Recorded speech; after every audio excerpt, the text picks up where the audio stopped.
আসসালামু আলাইকুম। সকলকে আমন্ত্রণ আনন্দ টিভি সংবাদে। আপনাদের সঙ্গে আছি আমি সুমাইয়া আজাদ। জরুরি স্বাস্থ্যসেবা নিশ্চিতে মেডিকেল অক্সিজেন উৎপাদন বাড়ানো এবং হাসপাতালে নিরবিচ্ছিন্নভাবে অক্সিজেন সরবরাহ বজায় রাখতে গুরুত্ব দিচ্ছে সরকার। দেশে করোনা সংক্রমণ চলাকালীন শিল্প প্রতিষ্ঠানে অক্সিজেনের ব্যবহার এবং সরবরাহ বন্ধ রেখে শুধুমাত্র হাসপাতালগুলোতে অক্সিজেন সরবরাহের নির্দেশ দিয়েছে বিস্ফোরক অধিদপ্তর। বিস্ফোরক পরিদর্শক আবুল কালাম আজাদ স্বাক্ষরিত এক চিঠিতে দেশের 5টি অক্সিজেন উৎপাদনকারী প্রতিষ্ঠানকে এই নির্দেশনা প্রদান করা হয়। অব্যাহত গরমে অতিষ্ঠ পুরো দেশ। সূর্যের প্রখর তাপে ওষ্ঠাগত প্রাণ।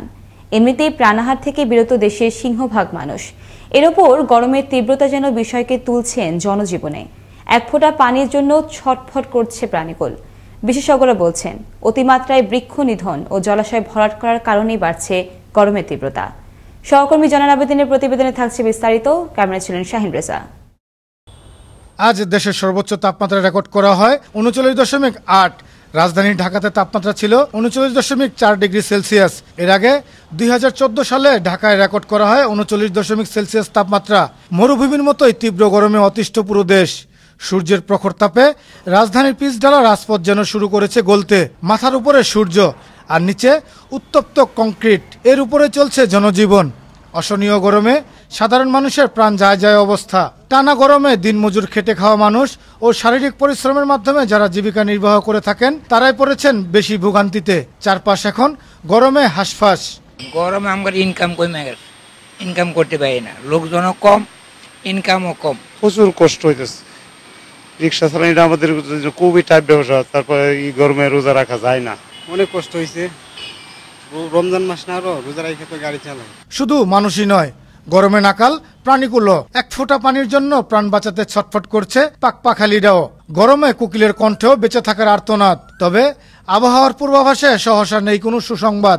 গত 5-7 বছরও এরকম এক নাগারে এতদিন বৃষ্টিপাত ছাড়া ছিল না। তাপদাহ আগামী 2-3 দিন অব্যাহত থাকবে। 30 তারিখের দিক থেকে 2-1 জায়গায়, সারা বাংলাদেশের 2-1 জায়গায় ঝড়ো হওয়া বয়ে যাওয়ার সম্ভাবনা রয়েছে।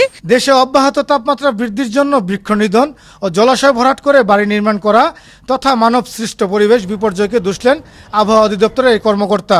এই যে তাপদাহ বাংলাদেশের উপর এরকম বিরূপ আবহাওয়াটার মূলত কারণই হলো জলাশয় ভরে ফেলা, গাছপালা কেটে ফেলা এবং ঘনবসতি। এটাই প্রভাবটা ফেলছে। যদিও আমরা জলবায়ু পরিবর্তন সাধারণত 30-40 বছরের গড়টাই বুঝি। এদিকে মঙ্গলবার সকাল 9টা থেকে পরবর্তী 24 ঘন্টার আবহাওয়ার পূর্বাভাসে বলা হয়, ঢাকা, ময়মনসিংহ, রাজশাহী, খুলনা, বরিশাল ও চট্টগ্রাম বিভাগের উপর দিয়ে মৃদু থেকে মাঝারি ধরনের তাপপ্রবাহ বয়ে যাচ্ছে এবং তা অব্যাহত থাকতে পারে। তবে রংপুর এবং সিলেট বিভাগের 2-1 জায়গায় বৃষ্টি অথবা বজ্র বৃষ্টির সম্ভাবনার কথাও উল্লেখ করা হয় আবহাওয়ার পূর্বাভাসে। করোনা ভীতির মাঝে প্রচণ্ড তাপদাহে নগর জীবন হয়ে পড়েছে বিপর্যস্ত। এদিকে বিশ্লেষকরা বলছেন তাপদাহে ডায়রিয়া সহ হতে পারে নানান রোগ। তাই হতে হবে সচেতন, খেতে হবে পুষ্টিকর খাবার ও পান করতে হবে শরবত সহ বিশুদ্ধ খাবার পানি। আগারগাঁও আবহাওয়া অফিস থেকে জয়নাল আবেদিন, আনন্দ টিভি, ঢাকা। লকডাউনে গণপরিবহন বন্ধ থাকলেও রাজধানীর সড়কে থেমে নেই অন্যান্য গাড়ির চলাচল। এতে সৃষ্টি হচ্ছে তীব্র যানজটের।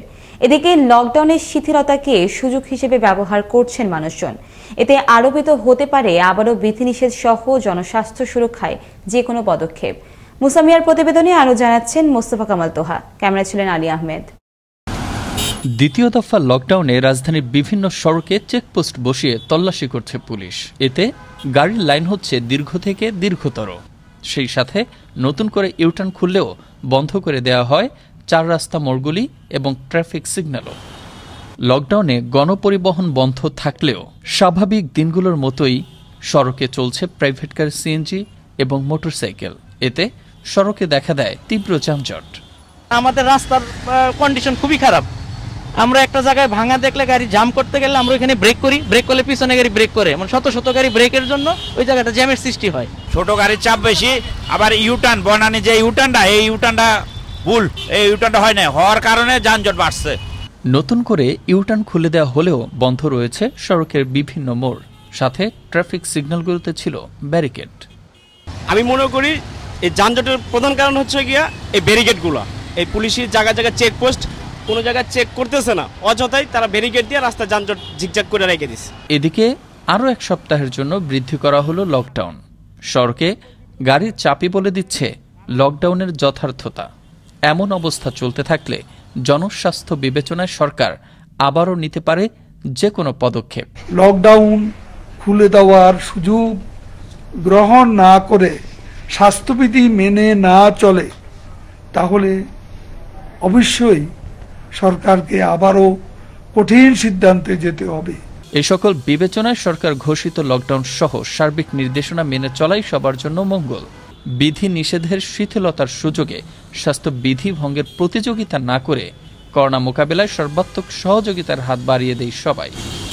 মুস্তফা কামাল তোহা, আনন্দ টিভি, নিউজ ডেস্ক। বিশ্বজুড়ে বাড়ছে করোনা সংক্রমণ। এতে সামনের সারিতে থেকে জীবন বাজি রেখে নেতৃত্ব দিচ্ছেন চিকিৎসকগণ। পরিবার পরিজন ছেড়ে দিনরাত হাসপাতালে সেবা প্রদান করতে গিয়ে ক্লান্তি এলেও বুঝতে দেননি কাউকে।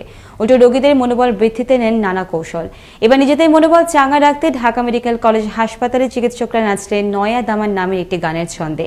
26 এপ্রিল রাতে সোশ্যাল মিডিয়ায় আপলোড করলে মুহূর্তেই তা ছড়িয়ে পড়ে সর্বত্র।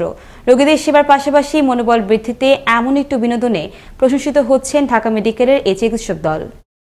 সোমবার সন্ধ্যায় বাগেরহাটের শরণখোলায় মাছের ঘের থেকে উদ্ধার করা হলো 25 কেজি ওজনের 15 ফুট দীর্ঘ একটি বিশাল আকৃতির অজগর। উদ্ধার তৎপরতায় অংশ নেন বন সুরক্ষা বিষয়ক টাইগার টিমের সদস্যরা। পরে সাপটি বনে অবমুক্ত করা হয়। এ নিয়ে গেল 1 বছরে কমপক্ষে 70টি অজগর সাপ লোকালয় থেকে উদ্ধার করে বনে অবমুক্ত করা হয়। সুন্দরবন ও লোকালয় একই সমতলে হওয়ায় খাদ্যের সন্ধানে অজগর সাপগুলো প্রায় গ্রামে চলে আসে বলে জানান সুন্দরবন রেঞ্জ কর্মকর্তা জয়নাল আবেদিন।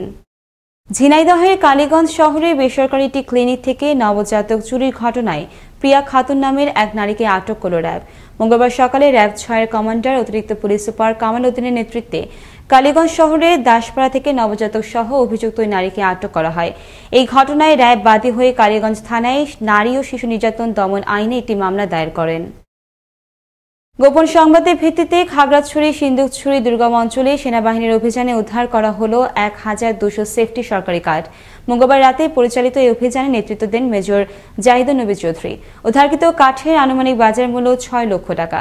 বনাঞ্চল রক্ষায় সেনা অভিযান অব্যাহত থাকবে বলে জানায় সিন্দুকছড়ি জোন অধিনায়ক লেফটেন্যান্ট কর্নেল দেওয়ান মঞ্জুরুল হক। সামাজিক যোগাযোগ মাধ্যম ফেসবুকে প্রধানমন্ত্রী শেখ হাসিনাকে নিয়ে কটূক্তি, সরকারের বিভিন্ন কর্মকাণ্ড সম্পর্কে নেতিবাচক ও কুরুচিপূর্ণ মন্তব্য করায় মঙ্গলবার সকালে 2 সহোদরকে আটক করল চট্টগ্রামের সাতকানিয়া থানা পুলিশ। পাশাপাশি সাতকানিয়া উপজেলার ডিমশা ইউনিয়নের এক তরুণীকে শ্লীলতাহানির অভিযোগে সাতকানিয়া থানা পুলিশের বিশেষ অভিযানের মাধ্যমে গ্রেফতার করা হয় অভয় বড়ুয়া নামের অপরাধ যুবককে। এবার করোনায় আক্রান্ত হলেন খুলনায় নির্মাণাধীন 330 রিসাইকেল কম্বাইন্ড বিদ্যুৎ প্ল্যান্টে কর্মরত 8 জন চায়না নাগরিক। আক্রান্ত 8 জনের মধ্যে 3 জনকে নিয়ে আসা হয় ঢাকায়। আক্রান্ত অন্য 5 জনকে রাখা হয়েছে খুলনা বিদ্যুৎ কেন্দ্রের অভ্যন্তরীণ আইসোলেশনে। খুলনা ব্যুরো প্রধান আমজাদ আলী লিটনের পাঠানো তথ্য ভিডিও চিত্রে থাকছে বিস্তারিত, জানাচ্ছেন নয়নমণি। খুলনা বিদ্যুৎ কেন্দ্রের অভ্যন্তরে নির্মিতব্য 330 মেগাওয়াট বিদ্যুৎ প্ল্যান্টের কাজ শুরু হয় 2018 সালে। প্রায় 300 জন চায়না নাগরিক বিভিন্ন পদে কাজ করছেন এখানে। গত 22 এপ্রিল 10 জন চায়না নাগরিকের করোনা টেস্ট করানো হয়। এর মধ্যে 8 জনের করোনা পজিটিভ ধরা পড়ে। কর্তৃপক্ষ 3 জনকে উন্নত চিকিৎসার জন্য ঢাকা পাঠান। আক্রান্ত অন্য 5 জনকে খুলনা বিদ্যুৎ কেন্দ্রের অভ্যন্তরে আইসোলেশনে রেখে চিকিৎসা দেওয়া হচ্ছে বলে জানান প্ল্যান্টের উপপরিচালক। 8 জন আক্রান্ত হয়েছে। সে 8 জন আক্রান্তের প্রাথমিকভাবে 1 জন, তারপরে 2 জন, মানে সর্বমোট 3 জনকে ঢাকায় পাঠানো হয়েছিল। বাকি 5 জন এখানেই তাদের যে বাসস্থান, এখানে যে ডরমিটরি আছে সেখানে ওনারা অবস্থান করছে। এদিকে খুলনা বিদ্যুৎ কেন্দ্রে চায়না নাগরিকরা করোনায় আক্রান্ত হয় আতঙ্কে রয়েছেন এলাকার জনসাধারণ। অবিলম্বে এলাকাটিকে লকডাউন ঘোষণা করে প্রশাসনিক তৎপরতা বাড়ানোর জোর দাবি এলাকাবাসীর।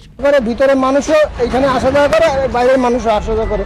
সরকারের আর প্রশাসনের কোনো পদক্ষেপ নাই। কিছুদিন আগে 3-4 জন লোক মারা গেছে এই করোনা লকডাউনে। আপনারা আমাদেরকে খুলনা জেলা প্রশাসনের কার্যালয়ে আমরা আবেদন জানাচ্ছি, আপনারা এটা বিশেষভাবে দেখার জন্য।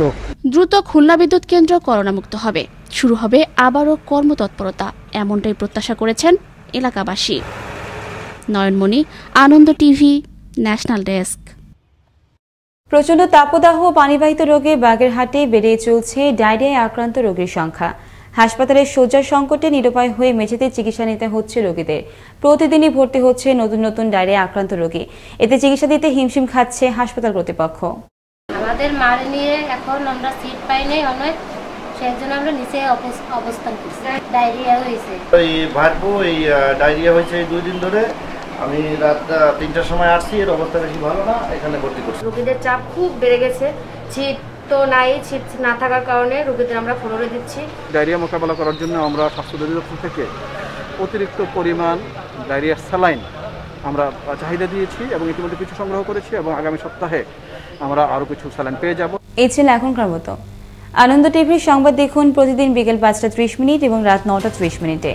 আনন্দ টিভির সঙ্গে থাকার জন্য সকলকে ধন্যবাদ।